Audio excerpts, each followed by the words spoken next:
43 दिन बाद जरा सोच कर देखिए कि अगर किसी का शव उसकी कब्र से निकाला जाए और उसके बाद जो सच सामने आए वो किसी को भी चौंका कर रख दे तो आप क्या कहेंगे। नमस्कार, स्वागत है आपका यूपी तक में। मैं हूं आपके साथ गौरांशी श्रीवास्तव। आप देख रहे हैं हमारा खास कार्यक्रम the big crime story. The big crime story में कहानी आज उत्तर प्रदेश के मेरठ की, जहां पर एक ऐसी गुत्थी सामने आई है जिसे सुनकर आपके होश उड़ जाएंगे।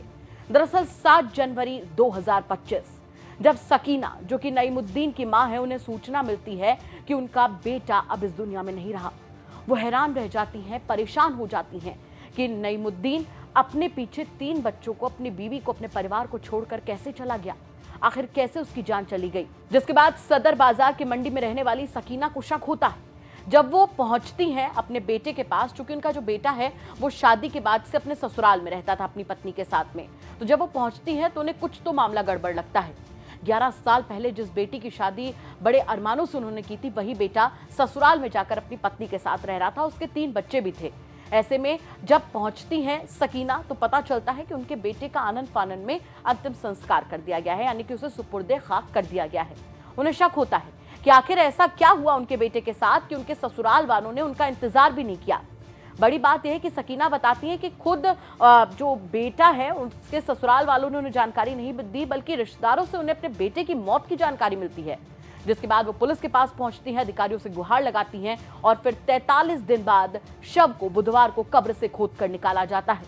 एक बार उस मां का आप दर्द सुनिए कि वो क्या कह रही है, उसके बाद हम आपको आगे इस मामले में विस्तार से पूरी कहानी बताएंगे। ये मेरा बेटा हैगा।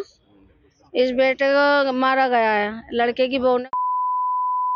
अच्छा। हाँ, ये 4-5 जने थे। कब की घटना है ये 8 तारीख वो थी, क्या नाम, 7 जनवरी 7 जनवरी रात को मारा गया। अच्छा। और सुबह को हमें सुबह 8 बजे बुलाया। 8 बजे बुलाया गया हमें। अभी मामू ने क्या खबर दी, लेकिन तुम्हारे बेटे का इंतकाल हो गया। मैंने क्या हुआ, ने सोता का सोता रह गया। हमने जाके देखा तो इसकी जीभ निकली हुई बाहर को, और इसे एक चद्दर फटी हुई थी, उसमें नीचे लिटा रखा था। बेड पे बैठी थी इसकी घरवाली। हमें तो इंसाफ चाहिए, हमारे लड़के को मारा गया। आपको शक कैसे हुआ? शक हमारे पास रिकॉर्डिंग भी है और सबूत मिलते चले जा रहे हैं। अच्छा, क्या वजह हो सकती है हत्या की? हत्या का क्या कारण है? जब मतलब कभी लड़ाई होती थी तो पुलिस लाती थी इसके ऊपर, कभी हमारे पास भी भेज देती, लेकिन इनको तुम्हें बंद कराऊंगी, हमारा नाम भी लिखवा दिया 1-2 बार, मेरी बड़ी बहू का नाम भी लिखवा दिया। तो ये जब पीता था, इन्होंने सिखाया पीना भी।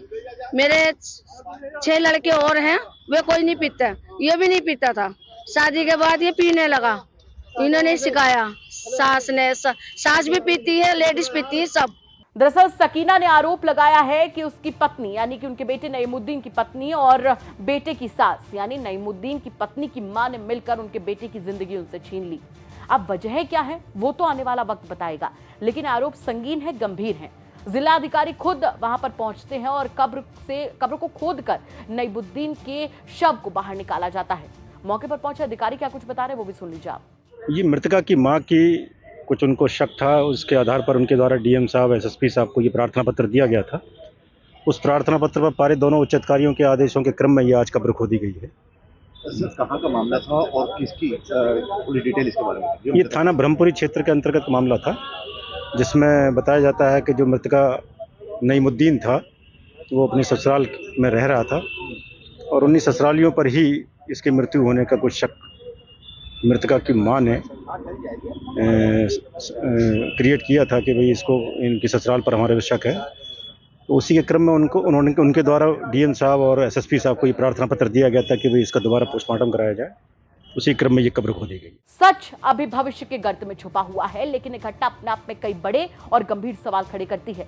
सबसे बड़ा सवाल तो यहाँ पर यह खड़ा होता है कि आखिर सकीना को उनके बेटे की मौत की खबर अगले दिन क्यों दी गई, और उससे बड़ा सवाल यहाँ पर यह खड़ा होता है कि एक बेटे की अगर जान चली जाए तो उसकी मां के आए बिना, उसकी मां के पहुंचे बिना कैसे उसका अंतिम संस्कार तय कर दिया गया। और यही बात जो है, ये जो सवाल हैं, ये इस मामले को और भी पेचीदा बनाते हैं।